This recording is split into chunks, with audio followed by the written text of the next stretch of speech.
So hi guys, welcome back again to my channel. It's me, Jonel Swungo of course. So for today's vlog, so another informative vlog na naman ang aking i-share sa inyo. And this time, it's all about paano nga ba magbayad ng SSS condonation gamit ang GCash. So ayan, ang dami nang tatanong sa akin yan. Yung first vlog ko kasi meron na akong vlog dyan guys kung ano nga ba itong SSS loan condonation. Paano nga ba yung process nito? Para sa mga bago lang, no? Kumbaga brief hint lang. Kapag nag-loan kayo ng sa SSS, halimbawa ako kasi, nag-loan ako ng salary loan before pa, nung nag-work pa ako sa Quezon City. Dahil nga sa pandemic, hindi na ako nakapagbayad ng aking loan. So, napabayaan na yung hulog ko sa SSS, and at the same time, hindi ko na rin nabayaran yung loan ko. Ang nangyari is, nagkaroon siya ng penalty kapag hindi mo siya nababayaran. So, ang ginagawa ng SSS loan condonation, hindi mo na kailangan bayaran yung penalty. Sa akin, nung nangyari kasi sa akin, yung remaining loan ko is nasa 6,000 plus pa siya. Tapos, yung interest ko is nasa 3,000 plus. So, almost 9,000 na siya. Plus the penalty, which is 6,000 plus din. Ang babayaran ko na lang is 9,000 kasi kapag nag-apply ka sa SSS condonation, iaawas na yung 6,000 which is yung penalty. So, hindi mo na babayaran yung penalty. Ang babayaran mo na lang is yung interest at yung remaining loan mo. So, ngayon guys, magbabayad na ako ng loan ko gamit ang GCash. Mas madaling paraan is yung through online na gamit ang GCash.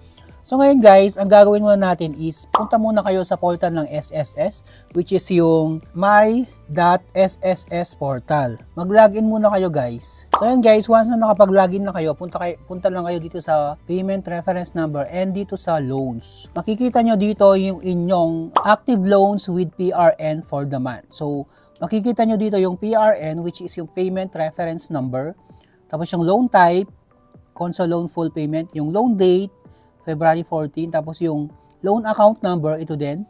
At yung total amount of obligation, ayan, ito na lang babayaran ko. 9,359.79, which is before is nasa 15,000 din. So, nakaless ako na 6,000, which is yung penalty.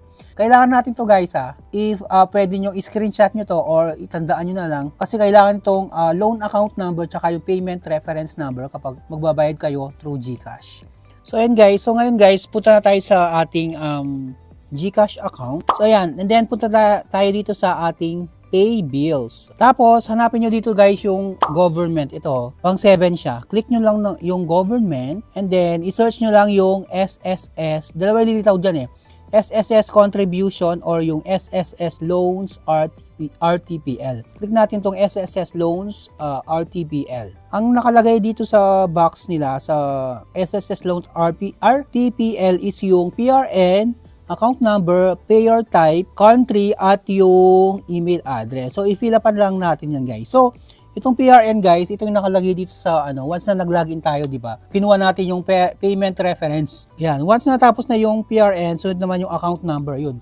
Yung loan account number dito, andito rin yan sa website ng SSS. Ayan, once na tapos na yung account number natin, click naman natin itong payer type. Ang pipiliin natin dito is individual.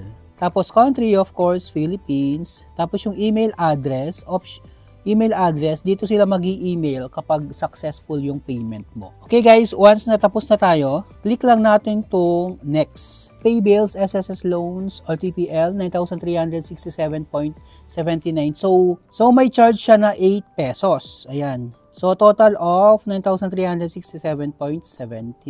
Ayan. So, click lang natin itong next. I-confirm nyo lang, ipaki-double check kung tama yung loan account number at yung PRN o yung payment reference number, okay? So, once na okay na siya, click lang natin tong confirm. Ayun, meron na tayong resibo ngayon. So, ayan SSS loan, RTPL, confirmation. Ganun lang siya kadali guys. Basta importante lang talaga yung loan account number at yung payment reference number. Wala pang 5 minutes na makapagbayad ka na through GCash. So, basta importante guys, wag nyo na paabutan pa ng due date o yung deadline. Kasi di ba may pipilian kayong option doon which is yung kung pwede na on a monthly basis or yung one-time payment lang. So pinili ko kasi kaya 9,000 siya is yung one-time payment lang para wala nang problema sa sa loans ko. Sa loan ko sa SSS. Pinili ko na yung isang payment na lang para hindi na ako mababayad monthly. So ayun guys, so hopefully nakatulong tong vlog ko. And if nagustuhan niyo tong video ko, don't forget to LSS, like, share, and subscribe. So thank you very much guys for watching and hope to see you again sa aking next video. Ito pa rin si Jonel.